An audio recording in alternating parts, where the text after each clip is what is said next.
Welcome, everyone. Our attendees are coming into our session today, which is called Their People, a case study written by Dr. Michael Baumtrog, Michael works at what's now called Toronto Metropolitan University, and perhaps that'll be a topic of a bit of discussion later on, the process of changing from its former name of Ryerson University. I'm expecting a few more people, so please bear with us while we wait a couple of moments.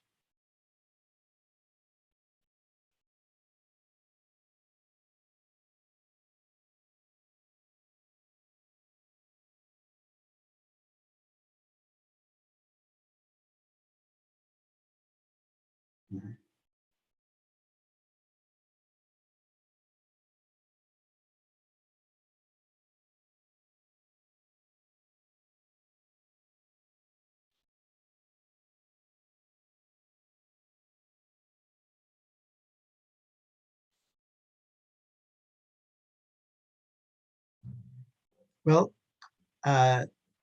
we like to begin these webinars as timely as possible. Since the beginning of 2016, we've been having an average of 4 webinars per year. This is the first one for 2022. The next one will be on June the 18th. Welcome everybody in attendance, and also welcome to Craig Irvin, the president of EPAC, and our speaker, Dr. Michael Baumtrog. And Michael, I forgot to ask you how you pronounce your last name, so I hope that's close. Oh, good, thank you. So we're gathered today to talk about Their People, a case study written by Michael. And first, I'll just tell you a little bit about EPAC. So your hosts are the president of EPAC, Craig Irvin, and myself, Robert Cherney. I'm a former president of EPAC and a current director. You've all gotten used to these next things by now, I'm sure, using the phone line or computer audio and being on mute. You can raise your hand. That's in that box at the bottom of your screen. And by the way, some people make a mistake and hit the applause hand, the clapping hand. The raise hand for asking a question is the one lower down. Also, you could write your questions in the question box, and we'll be doing discussion frequently through the session. That is the style that Michael prefers, and so I welcome you to do that. The webinar is being recorded and will be on our website, and it's up to you to be as private as you wish in your interventions. We won't name people. If you wish to name yourself or your institution, that's up to you. But we recommend that you not do that. S'il y a des gens qui préfèrent discuter en français, allez-y et je vais traduire.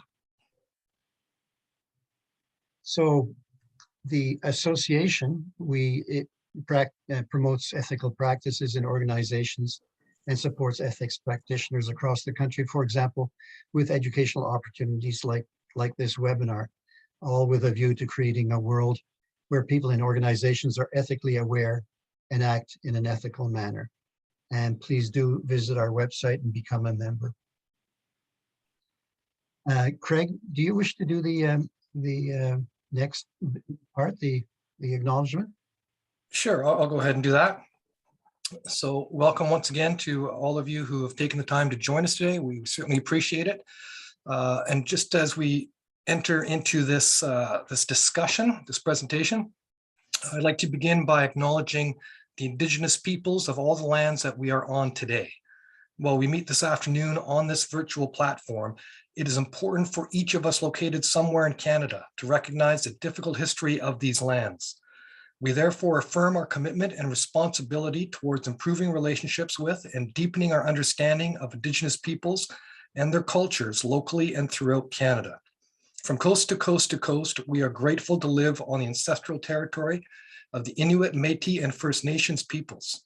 please join in a moment of reflection to consider past harms and mistakes and how we can each do our part to support truth and reconciliation through ethical awareness and practice.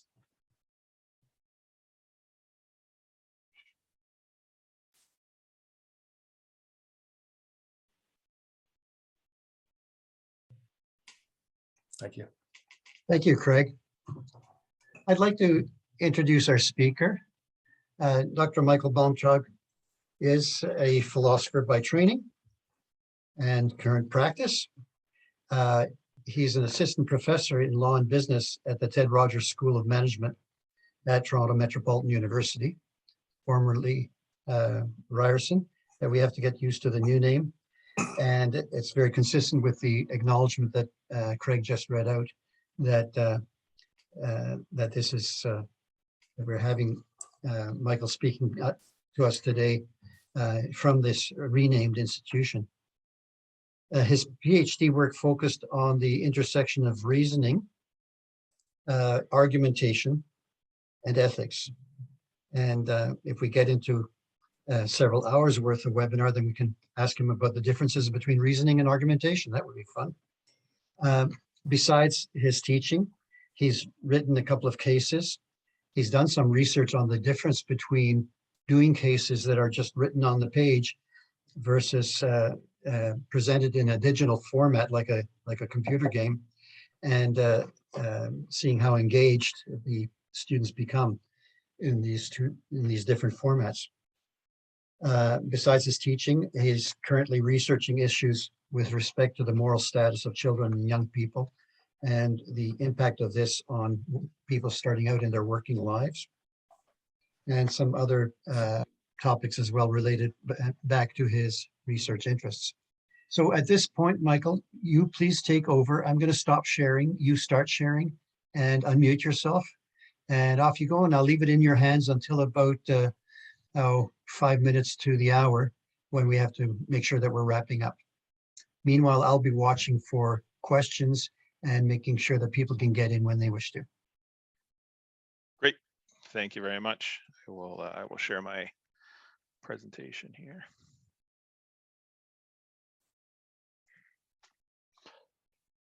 Is that visible? Okay, thanks very much, both Bob and Craig. I appreciate the very warm welcome, as well as the opportunity to be here and present in what for me is a new forum. It's always nice to meet new people and engage in ethics in the community. And thank you very much to all of the attendees for taking some time out today to be here.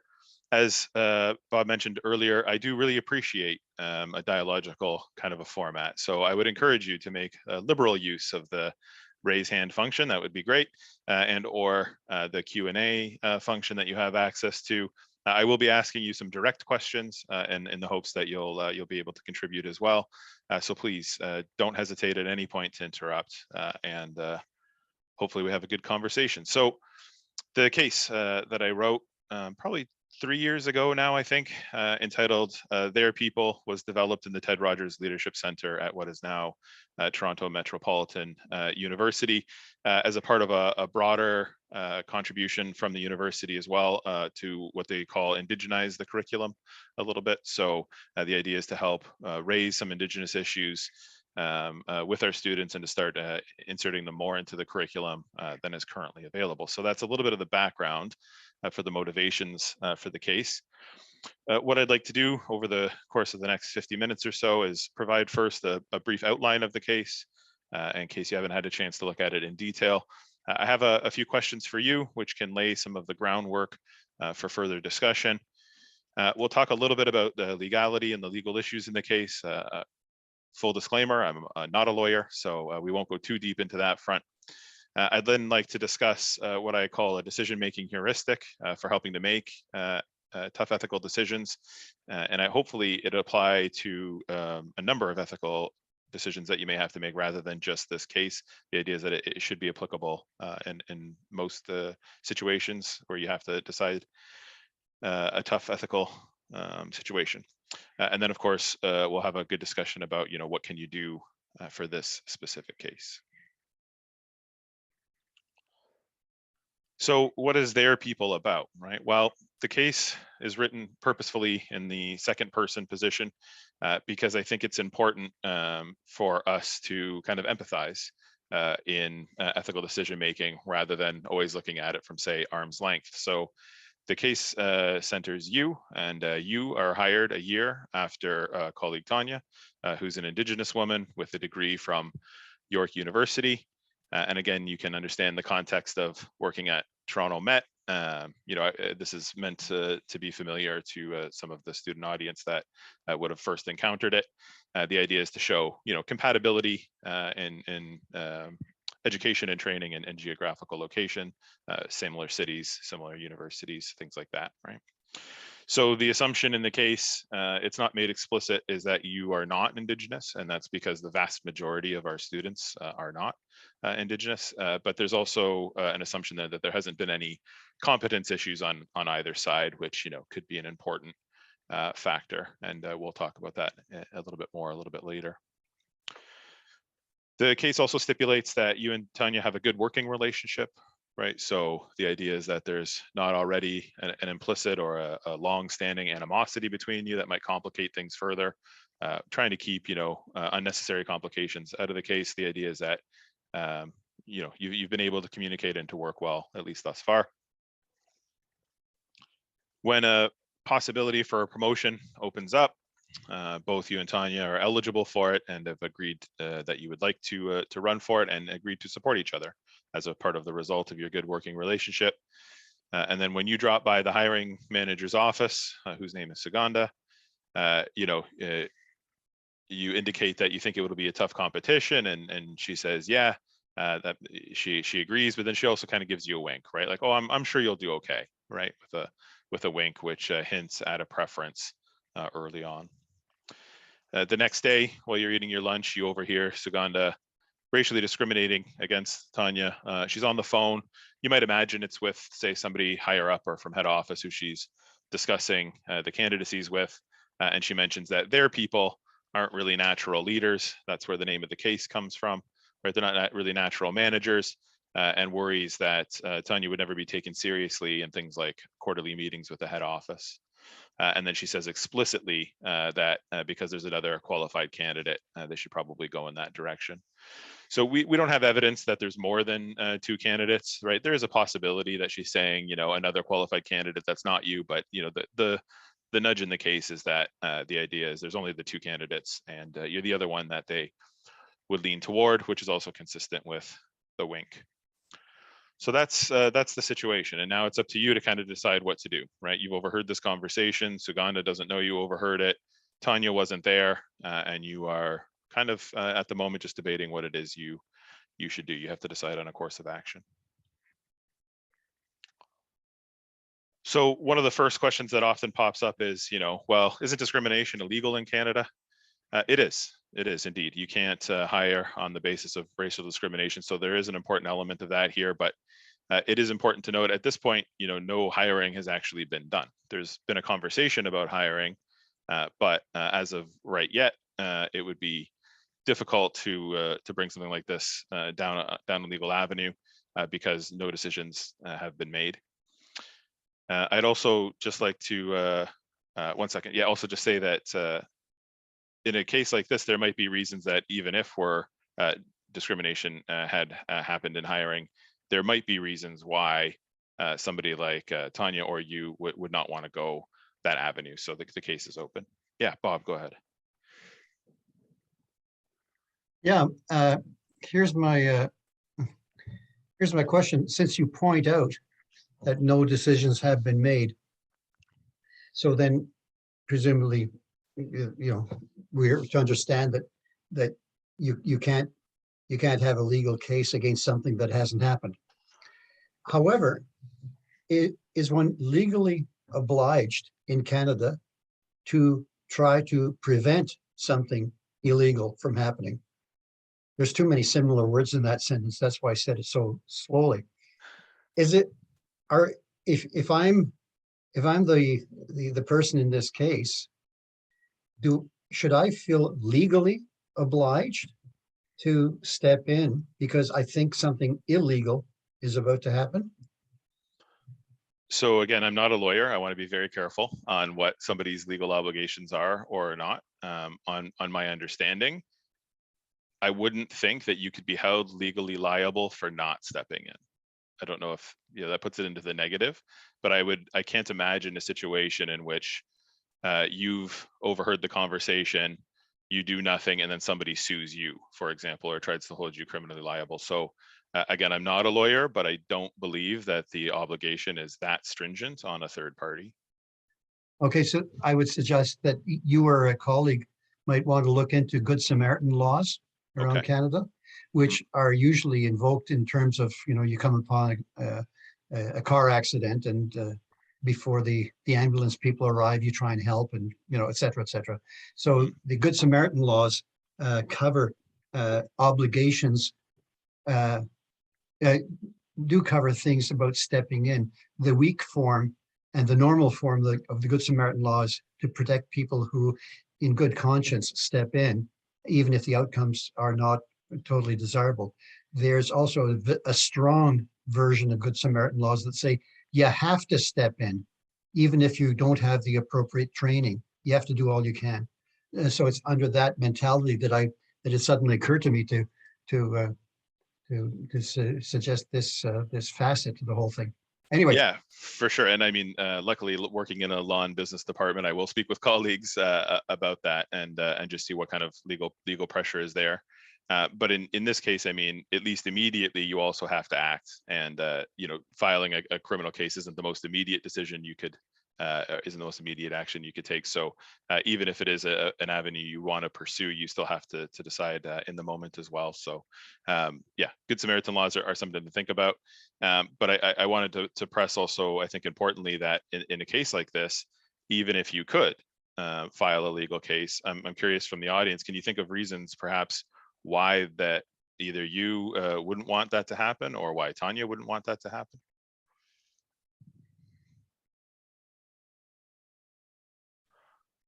If you want to join the discussion at this point, please just raise your hand.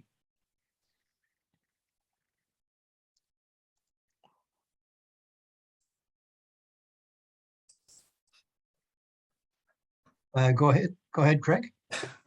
Hello again. So I'm just reflecting a little bit about Robert's point, and it's an interesting situation.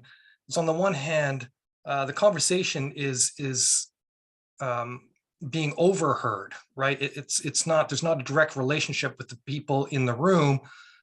So as a person who is, in a sense, I don't want to use the word eavesdropping because I don't think it was intentional, but there is still this component whereby what is being heard is not a direct, a direct kind of communication experience. So it's once removed, which makes it already somewhat murky in the sense of how you would pursue this in order to establish evidence. So that's one problematic element.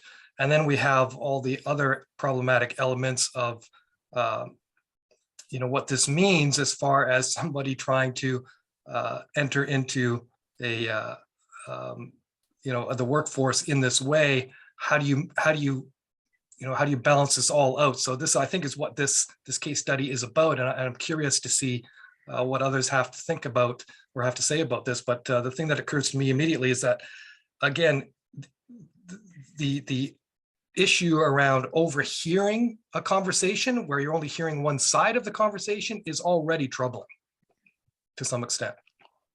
Yeah, for sure. And this, if we abstract from that a little bit, I mean, you might think from the position of the people involved that it would be a lot of effort, right, to seek, appropriate legal counsel in a case like this.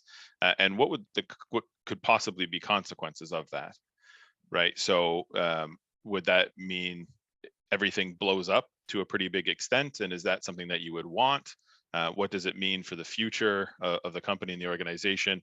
And is there another way, to address it that may be more efficient and or more effective? But also, finally, depending on Tanya's views, the relationship between colonial legal systems and Indigenous peoples not at all straightforward. And it may be another reason why taking a legal route like this, when we're thinking about the person who may be one of the biggest victims, if we're emphasizing or centering that person, we may want to at least hesitate, right? So it would be something that could be an option, maybe in consultation, but I don't think most people would want to do this immediately, which is kind of the point that I wanted to get at so far. Right. So of course there may be a legal option here, but I don't think it's the most obvious one, or necessarily the most immediate one that most people would take. So that leaves us in a position then to have to figure out what to do in a non-legal way.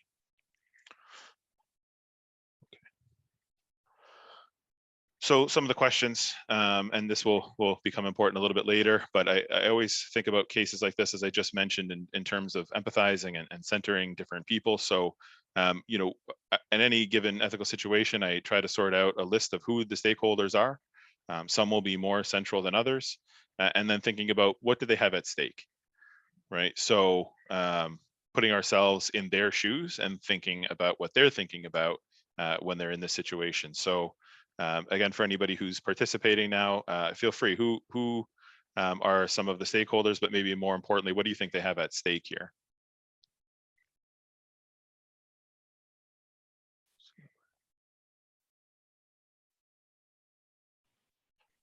So obviously you are a stakeholder, right?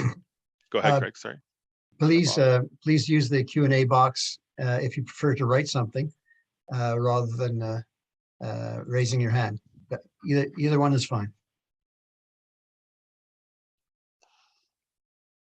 And to just start us off, so we can think of you, of course, are a stakeholder, right? So if we are taking the perspective of the case, what are some of the things that you might have at stake in a decision like this?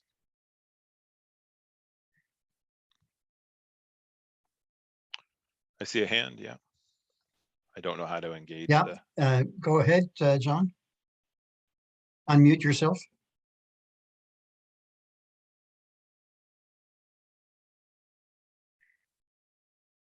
There we go. You can unmute yourself and go ahead. Okay, can you hear me now? Perfect, yeah. Oh, perfect. Okay, hi, it's John Ekholm here. From a purely narcissistic perspective, if you do nothing, there's a good chance that you're going to end up getting a promotion out of this, although it's going to feel very dirty. And you'll be supervising this person who may have deserved the promotion over yourself. Yeah. Good, yeah, so one of the things you have at stake is a potential promotion, right? Another thing that you mentioned at the end, supervising somebody who maybe should have got it. In the background there, remember, you were friends, you have a decently good working relationship. So one of the other things you have at stake is the relationship that you currently have. It may not be as positive as otherwise, depending on how things work out. Yeah, good. Another stakeholder, of course, would be Tanya. Let me read out a couple of sure. Oh yeah, go ahead. submissions. Yeah. One person lists 3. Okay. So this is going over some of the same ground. You are a stakeholder because of the promotion from their current position, and because they were the ones who was hearing or eavesdropping. The HR manager, who's being perceived as not being independent and objective, and Tanya, of course, who's vying for the promotion. That's right. And the other person said, yeah, the hiring manager is a stakeholder, and what's at stake is the integrity of the process. Yeah, very good, right? So these are some of the negatives. If we were going to try to put a more positive slant, let's take the manager for example. Is there a way to think that Sugandha is doing this in her mind with best intentions? What might she be after?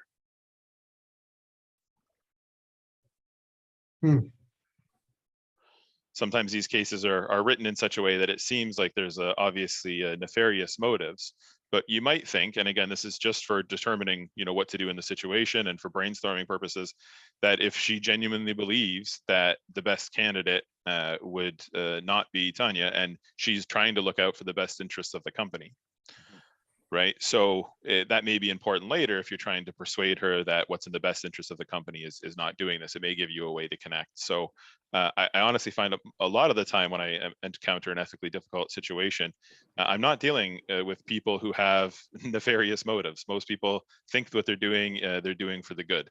And so this is why I encourage whenever you're thinking about an ethical situation to put yourself in somebody else's shoes and ask yourself, why may they think this is not ethically problematic, or what might they be thinking that causes them to overlook what I see as an obvious problem, right? So what Sugandha might have at stake is having somebody who she thinks is ineffectual as a manager, right? Who wouldn't be heard during quarterly meetings, and in which case would leave her ineffectual in the role.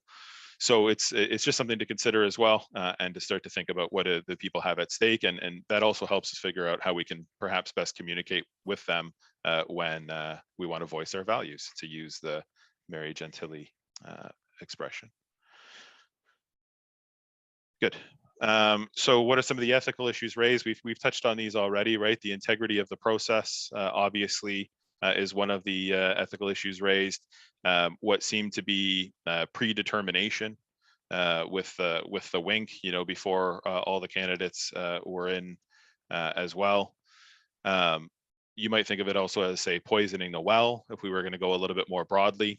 If we have our three main stakeholders being you, Tanya, and Sugandha, other stakeholders may be colleagues that are in the office or that are watching the process, or that will be affected by whatever promotion is made, as well as future employees, ones who haven't been hired yet, right? That could be another stakeholder. So when we're thinking about the ethical issues raised, there's the immediate ones about the promotion and the issues there, but the integrity then extends beyond, I think, current employees into a poisoning of the well kind of a situation. Are there any other ethical issues that stood out?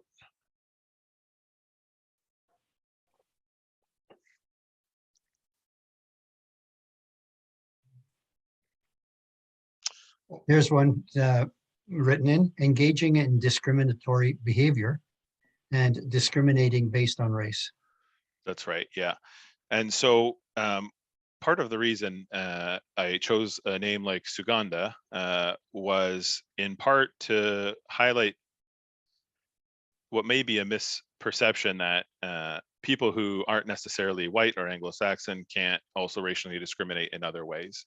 So it complicates things in that sense, right? So yeah, we can look at discriminatory behavior and discriminating based on race, and we can start to recognize that that can happen almost anywhere, much like sexism, misogyny, ageism can also happen by old and young people, by men and women, and non-binary folk, and it's tricky in that regard. So yeah, these things are widespread. Craig, go ahead. I see a hand. Yeah, thank you. So just in thinking on the points you just raised, it kind of strikes me that on that same kind of path, given again that the names chosen here, is it possible that from a cultural perspective, and I don't mean just the organizational culture, which could be problematic, we don't know, there's a lot of information here that we're not privy to in this case. So again, basing this on incomplete information, Sugandha is speaking to somebody, and that person seems to be okay with that conversation if we understand the conversation correctly.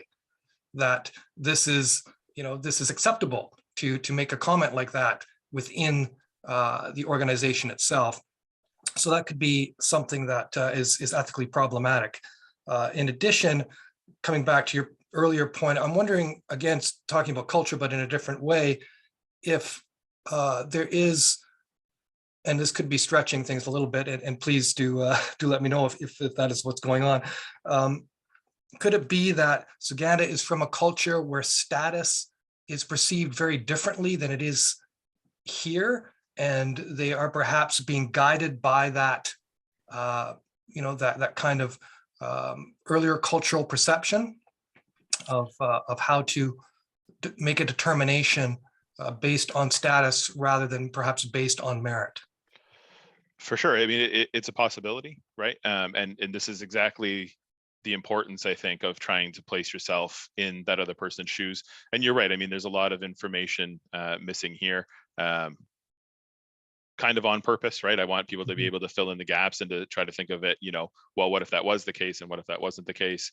But in the real world, I mean, that's exactly what you would want to be doing, is trying to put yourself into that person's shoes and say, could this be part of a result of that? And then, you might be having to address a more foundational issue rather than the more obvious and direct one in front of you. So yeah, thanks for those observations. I think it's definitely a possibility, and you're right, the case doesn't really provide evidence one way or another, but if you were dealing with it, it's something you would definitely want to be thinking about or observing.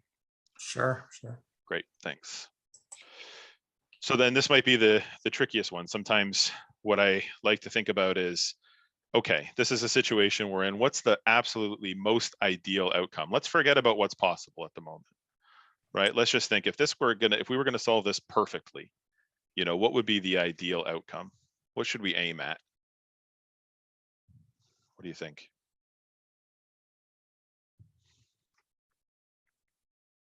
And the idea here is that aiming for the best and falling short can still get you pretty far, right? So even if it may not be entirely possible right at the outset, you don't know until you kind of figure out what the ideal is and you start working towards it. And so that's why I like to start with what's the best possible outcome.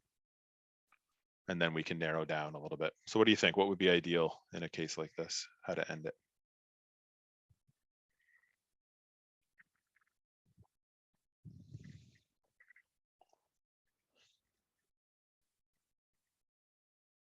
And there's no wrong answers. Well, here's something that's been written in. Sure. The HR manager would have held the confidential discussion. Whoopsie, that just disappeared on me. The HR manager would have held the confidential discussion in a boardroom. The recruitment panel uses non-discriminatory behavior to evaluate candidates. Yeah. So I agree that that's ideal in one sense, but what it does do is it goes back in time to a situation rather than looking at what's ideal from where we are, right? So unfortunately, because we're in the situation that we're in, we have to think about, okay, what's the best thing that could happen from this point forward? But I agree, it would have been nice if that conversation, and even rather than a boardroom, maybe just didn't happen, right? If that conversation were never a part of the process, that would be a good thing. But as we start to look at solutions and how to come to them, we want to be thinking about what can we do from this point forward, given the situation that we're in. And I'm going to go over a bit of a strategy for how to do that. And it may become easier to start to think of good solutions, right? Here's another submission. Sure. Have a hiring process independent of that particular HR person. Yeah, exactly. So you could essentially restart it and try to get Suganda out of the picture. Yeah, that's one possible approach.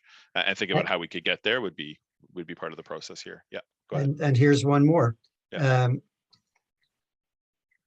Oh, sorry, I have to bring it up again. Can you between quotation marks, I suppose, can you report this anonymously via a whistleblower hotline? Yeah, so Craig mentioned this earlier, and I have it in my notes as well. There's a lot of information here that's not available. So we're not sure in this case whether there is something like a whistleblower hotline, but if there is, that could definitely be an option. In the real world as well, I'm familiar that not all whistleblowing hotlines are equivalent. Some are taken more seriously than others. Some are more friendly to whistleblowers than others, et cetera. And those are definitely some of the things that in the particular situation you would want to look at.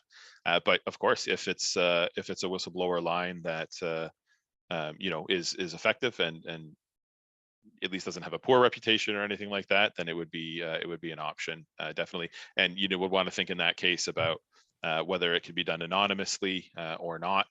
And what the consequences would be. So when we're debating these kind of options on what we could do, the way that I like to frame them is in this heuristic, which is formulated on on the basis of a longer, just pulling out a book here, on the basis of a longer process that has about 7 to 10 steps in it. That was from a book by Laura Hartman, Joseph Desjardins, and my colleague Chris McDonald. About decision making, and I think boiling it down this way makes it a little bit smoother and quicker for us. So when we're thinking about how power and vulnerability are operating in the situation in that context, that's a part of thinking about who are all the stakeholders and what do they have at stake. It's that context that we're trying to work within, right? And that's what I mean by how our power and vulnerability operating is who are the stakeholders, who's got the power, who can affect what decisions, and how is that restraining or silencing other people. And then within that context, these 3 green boxes are a way to summarize kind of the central questions from 3 of the most prominent theoretical ethical frameworks. So what would a good leader do and why would be one of the central questions in virtue ethics. Which rights must be protected here, and perhaps why would be, the deontological approach or the rights-based approach or the integrity-based approach, however you want to call it. And then, of course, as we're mostly all familiar with, what consequences would result from the decision, so taking the consequentialist approach.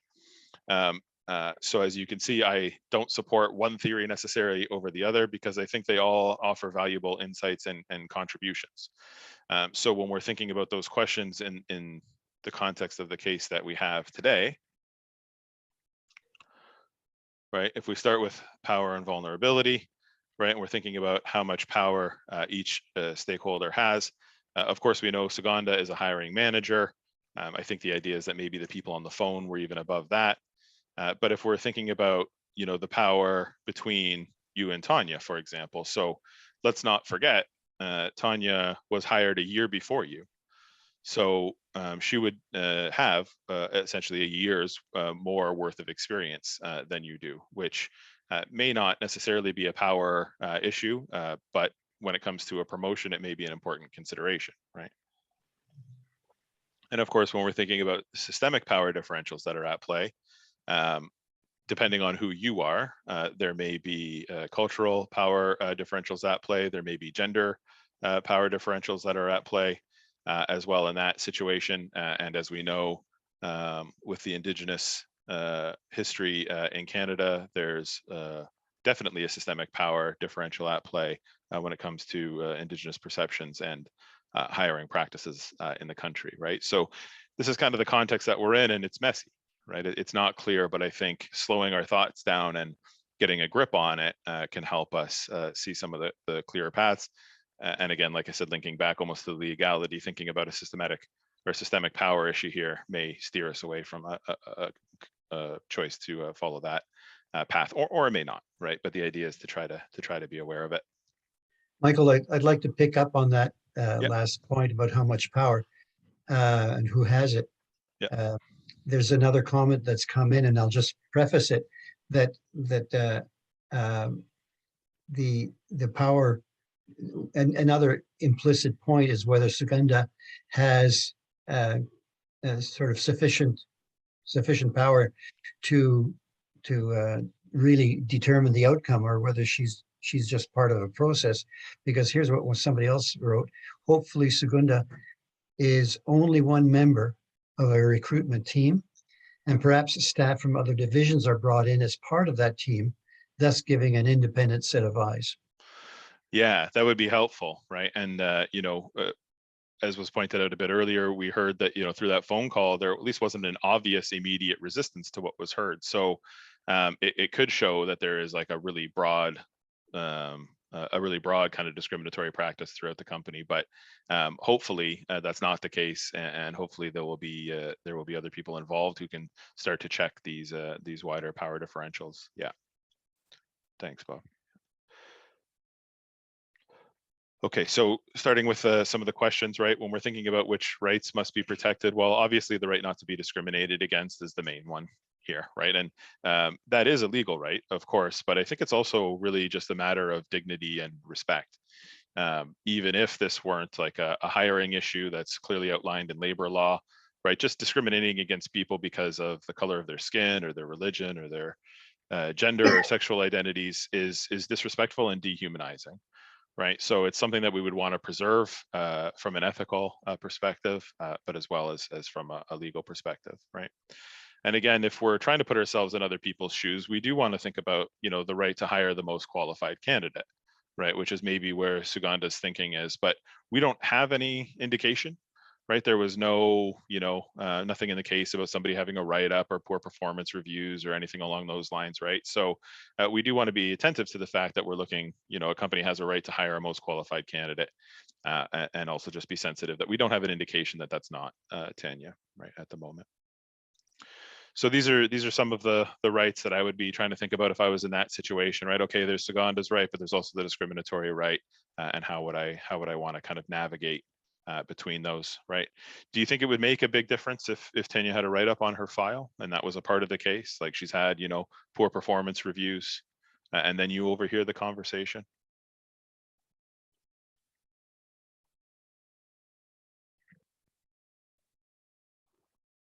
I see. One person writes, yes, it would make a difference if there was a write-up. Doesn't say why. No, but it makes sense, right? But this is the notion of, focusing on, if we do also take this other right that seems kind of counter to the situation about hiring the most qualified candidate, then, something like that, it would have a bigger impact that it would have to be taken into consideration. But that would be mostly from Suganda's perspective. I'm not 100% sure in terms of you overhearing the conversation, if it should sway your decision on what to do. But when it comes to the final result of who to hire, it definitely may have an impact. Good. Yeah. John, please unmute yourself and join in. Sorry. Yeah.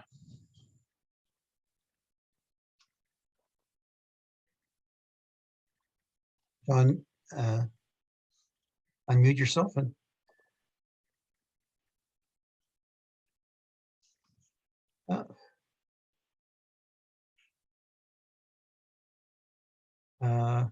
Okay. I'll go ahead, John. You can unmute whenever you're ready, and I'll stop. But maybe he's having technical difficulties. So the next one, what would the consequences be, right? Which decision here would kind of produce the best ones? So we want to think about the impact, right? As we heard early on, if you call this out, maybe there's a chance that you don't get the promotion, right? And again, unfortunately, I don't know about unfortunately, but in this case, we don't have a huge amount of information, and your personal context may really make a big difference. If you're very, very poor, if you have other emergencies, for example, where the promotion becomes a much bigger stake for you, then it's something to be considered, right? If you have another job available, right, that could play into things, right? If Tanya was expressing, dissatisfaction with the job as well, and maybe moving on would be a good thing. These are all questions to ask, right? What would the impact on Suganda be, and on co-workers and others? And of course, a lot of this involves speculation, so we have to do our best. We're not psychics. At least I don't. If somebody is psychic here, I'd like to chat with you. But most of the time we're not. We can't tell what's going to happen, so we have to use our best guesses. And again, using the lens of empathy, try to think about what the impact on the individual people would be. But from that same mixing in, what a good leader would do, we can think about the future as well, right? What are the broader consequences if we set a trend like this on, say, future employees, on the situation in the office, on other people that are watching the decision that's being made, and of course on the industry more broadly, right? Okay. So one other thing, Michael, here. By the way, I'm not psychic. Otherwise, I'd know who's psychic. A person asked about the rights. Would freedom of speech be a right to be protected? The right to speak one's mind. So again, I'm not a lawyer or a constitutional lawyer or charter lawyer, but from my understanding, the freedom of speech is usually protected in the governmental context, not necessarily in a private industry in this same way. And the freedom of speech, from what I understand too, is also always limited by things like hate speech or perhaps discrimination speech in this case. So be tricky, right? You might want to think that the ability to freely deliberate is something that a right that should be protected, and perhaps a right to privacy. That right to privacy, I think, was willfully abandoned when Suganda wasn't in a boardroom, as we heard earlier, or didn't have this conversation behind a closed door. So that's not something that, from our perspective in the case, we could help. I think that was something that was unfortunately willingly abandoned by the person who would be impacted by it. Yeah, I think, John, please keep trying to unmute yourself. And meanwhile, Craig, you go ahead. Yeah, I think I just want to pick up on that last comment and maybe take it back a little bit further to what we were talking about incomplete information, it occurs to me as thinking about this and thinking in terms of reflecting on some of the the really interesting comments that are coming through the chat and the questions and over the audio here. There's an assumption, and Michael, you talked about this assumption that we tend to jump into these things assuming perhaps the worst and not favoring the positive in this situation. So what if we have taken this incomplete information completely sideways? So what if Sugandha is actually speaking to somebody and is sharing her own concerns from kind of a devil's advocate's perspective, and the person that she's speaking to on the other side of the line that we are not privy to is saying, replying, well, I disagree. I think that your concerns are not well founded. I believe that Tanya would be taken seriously. If she meets the qualifications, she meets the standards we have established, the metrics. I don't think you have to be concerned, but it's good of you to bring this forward so that we are very clear on this. What if that's the conversation that we're not hearing? Yeah, fair enough. So again, when you're in the situation, you would have to kind of use the evidence that's available to you, I think. So, if you've been working with Sugandha for a long time and you think, wow, that conversation really sounded out of character, right? That might guide when you're thinking about all the possible options and all the possible things you could do. That might, sway you one way or the other, right? So I think you're right. I mean, and these specific considerations will matter when you get there. If what we're judging by the case, it ends with now confident that Sugandha will choose you. We don't have necessarily right now an indication that might be the case, but of course it could be, and you could be mistaken. And if you have more evidence for it, you might be more efficient in your selection of a course of action. But I think in the absence of that information, you have to just kind of work with what you got. I think, does that make sense? Well, this is the point I was trying to reach, I guess, in all of these comments so far, is that in operating within a context in which you have incomplete information, perhaps the most ethical thing to do is to seek more clarity in the information before a decision is made as to how to interpret incomplete information. And so, your point about using your knowledge of Sugandha and based on prior interactions and using that inference to determine, okay, well, is this something that I should be concerned with, is one way of going. But perhaps the more ethical way of approaching this is simply to approach it directly and go back to Sugandha and say, hey, listen, when we last spoke, I noticed you gave me a wink. At least I believe that was intended to close off our conversation. I'm just wondering, what you were sharing with me there in a nonverbal way, and see if you can gain some clarity. Maybe she had something in her eye. Maybe it's totally coincidence, right? Yeah, no, it could be. So for sure. So in the longer process that I mentioned earlier, one of the first things that's mentioned is determine the facts, right? And that process can take more or less time depending on what's happening. But from the position that the case leaves us in now, the choice to go seek more information is kind of a choice of an action on what to do. And I think it may be a good one. I'm going to keep going because what you just mentioned is in a list that I have coming up. So, and we're starting to go on time. So what would a good leader? Sorry, I don't want to skip any of the remarks that are coming in writing. Oh, yeah. Sorry, go ahead. Once a staffing process appears discriminatory in an organization, and especially if more than one example happens, fairness and transparency in the organization erodes very quickly and is difficult to regain trust in staffing processes. This can create a toxic environment in the industry. Well, in the company, for sure, but perhaps also in the industry. Yeah, I agree. And I think culture is a huge part of ethical decision making. A strong ethical culture allows people the comfort to be able to address things like this, I think, in a more open and transparent way. And people are going to make mistakes. As I said, they may think that their motives are non-nefarious, but not realize that doesn't change the fact that a mistake has been made. And when you start to erode a culture, it can very readily poison the well. So I like to focus on being a leader where you are. Right. And I think that the decisions that we each make, we're influenced by our culture, but it's reciprocal. we create the culture that's around us while at the same time being influenced. We're not powerless to it. So this is why this, third question I think is good to house the other two things that we just looked at it as well, right? Would a good leader here prioritize consequences, or would they prioritize rights, or how would they balance it? What kind of an action or a course of action could we take that would do our best to stop that erosion of the culture that was just mentioned? So I appreciate that comment very much. Right? So this is what I was just saying. Who can be a leader? I think everybody. I think people can make more or less leadership decisions, and that doesn't necessarily mean being aggressive, right? Sometimes people think that leadership has to be assertive. I don't necessarily think that that's the case, but what it does mean is trying to resist the slip into the decay of a poor culture, right? And that can be done in all kinds of ways, which we don't have a huge amount of time to talk about now, but the idea here being that you can be a leader where you are. I think leadership happens everywhere. And so even if, you are a fresh co-op student who's still relatively at an entry level, who's perhaps looking for career advancement, you still have an opportunity to display leadership.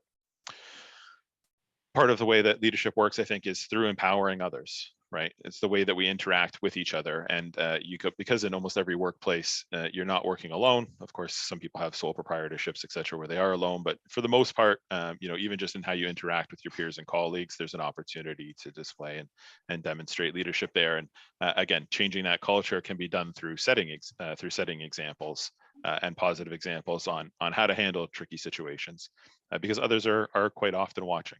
Right. Okay, so what to do? So here's some of the most common solutions that come up in discussion of this case, right? Option one, and we heard this already, you could do nothing, right? You could pretend you didn't hear anything, right? You think, I could use the promotion, and maybe you're even thinking from a strategy point of view, right? Well, you know what? If I get the promotion, once I'm in power, well, now okay, I can move Tanya up, and that's the way that we can avoid kind of conflict the most, right? As we heard earlier, perhaps as a matter of information seeking and or to make a point, if that's what you think, right? You can go straight to Suganda, right? You say, look, I overheard what you said. I also, noted that you gave me a wink when I was in your office, right? And, then we have to figure out what to do, right? After that, after you can confront Suganda, it would depend on how that conversation kind of goes, right? Of course, you can go straight to Tanya, right? You've agreed to support each other through this process. And if your understanding of supporting each other means letting her know that you think the process is flawed and biased, that's a possibility as well, right? You may go to her and say, look, I'm not going to take it. If they give me the promotion, I'm not going to take it. I'm going to go into the office right now. I'm going to withdraw my name, right? I think that this is all skewed and that you should have it, right? And of course, we may be able to go over Suganda's head, right? Either through a whistleblowing line or, just going to somebody who's higher up on the food chain, so to speak. This is possible as well, right? And you may do that with or without Tanya's knowledge, and with or without confronting Suganda, right? So these are some of the most kind of common things that pop up. And again, depending on how each of them works out, there might be further and more steps. But what I'm trying to do with these kinds of solutions is to think, from my position right now, where I'm the only one who did the overhearing, kind of what's next, right? I think here's one other. Sure, good. Besides withdrawing from the competition, it's withdrawing from the company. You can leave the company because you feel like the company values don't align with your own anymore if they are engaging in discriminatory practices. Yeah, it is always a possibility. One of the things I try to emphasize in these talks is that in almost every case when we're looking at ethical situations, do nothing and quit are on the list, right? They're always technically possibilities, but in the real world, they seem to be mostly unlikely. It's not usually very easy for people to just quit a position that they're in if they don't have another one lined up, which I think most people don't.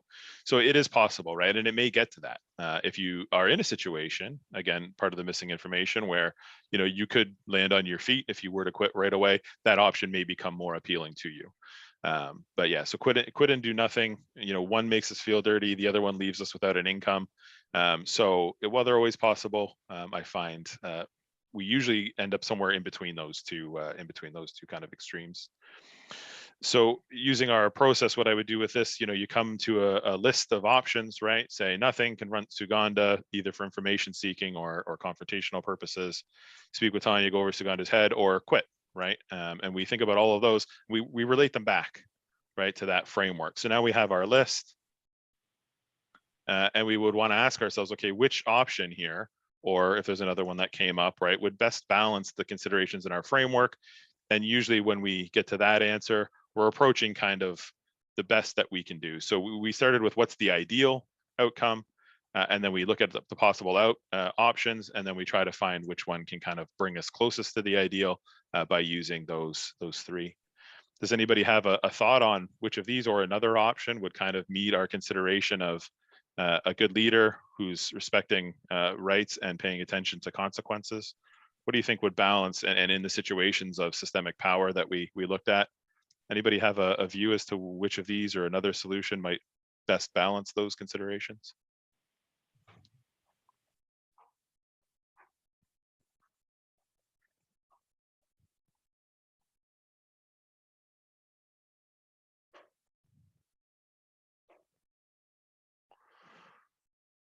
I see in the chat here, options 2 to 4 could cost you your current position.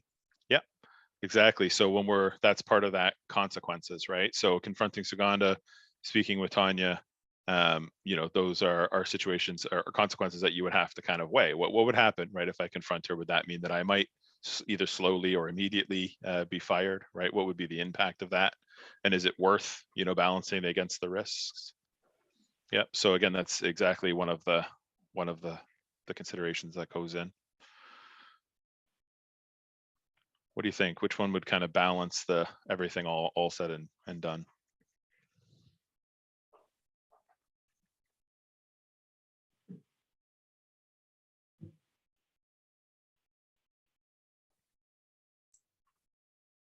So not hearing others jump in, I'm still supporting option number 2 there, Sure. based on the desire for more clarity, so that whatever the next step is at least informed with actual information rather than assumptions, presuppositions, or just flat out inaccurate information. Great. Yeah. So, we might want to replace for number 2, instead of confront Suganda, which sounds a bit aggressive, right? You might want to say like information seek from Suganda, right? Which could be a way. So how you do these things will also matter. So I'll tell you the truth. I don't know which one would absolutely be best, right? It is tricky, partially because we don't have all of that information. But the idea is that when you're in the situation yourself, these are the things that you're going to want to balance. I personally, I think, would be leaning towards option number 3, right? And say to Tanya, listen, my main concern is for you and the integrity. Do you think we should go to Suganda? And perhaps the both of you can go, right? So that would I would probably lean towards approaching Tanya first, but I think there's definitely good reasons to not go that way as well. So this is part of that trick, right? Is to take that framework and to look at it, right? And what this is all, I think, getting at, right? Well, the perfect solution likely doesn't exist. No matter which of these options you take, there's going to be something that's probably not perfect. Right? If speaking with Tanya just actually escalates the situation and makes it worse, when getting the accurate information in the first place could have calmed it down, that's a risk you're taking, right? But if going to Suganda first ruins your relationship with Tanya because it looks like you were, trying to get into cahoots, so to speak, that could be a difficult situation as well. So I don't know if in almost any ethical situation we can hit that ideal that I said we should look for and try to aim at, right? The perfect solution usually doesn't exist. The next best thing is using the considerations that we had to say, look, I went through all the options. Here's how I, viewed it as balancing most of the ethical considerations between rights, consequences, and leadership. Here's why I didn't choose another option.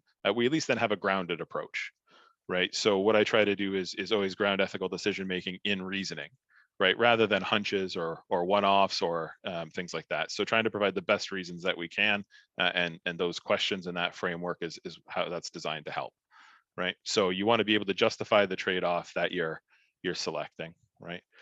And then importantly, once a decision is made, I don't think it should be abandoned, right? We want to monitor the situation, see if it does arise again, as we heard earlier in the conversation. If this is a repeat offense, it can have extra or compounding consequences on culture and other factors, right?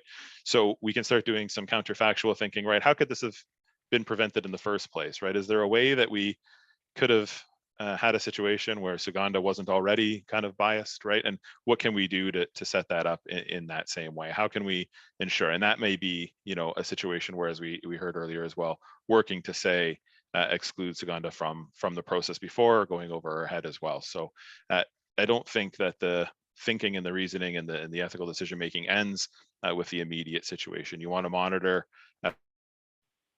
and look towards prevention. Okay, well, thank you very, That's very all much. I got. Yeah. Yeah. Okay, so I'm going to start sharing my screen, which will stop sharing yours. And here we go. Oops.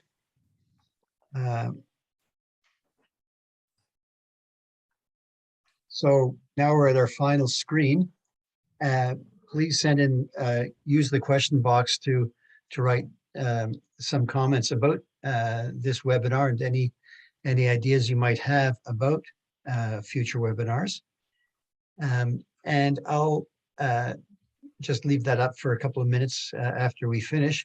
Craig, perhaps you'd like to thank our speaker a bit. I have to preface that by saying that having Craig intervene a number of times, giving his ideas, showed the value of combining somebody with legal training as well as ethics in the conversation. Craig, you pulled a fair bit of stuff that might be there to the fore as somebody with legal thinking would be wont to do. That was interesting.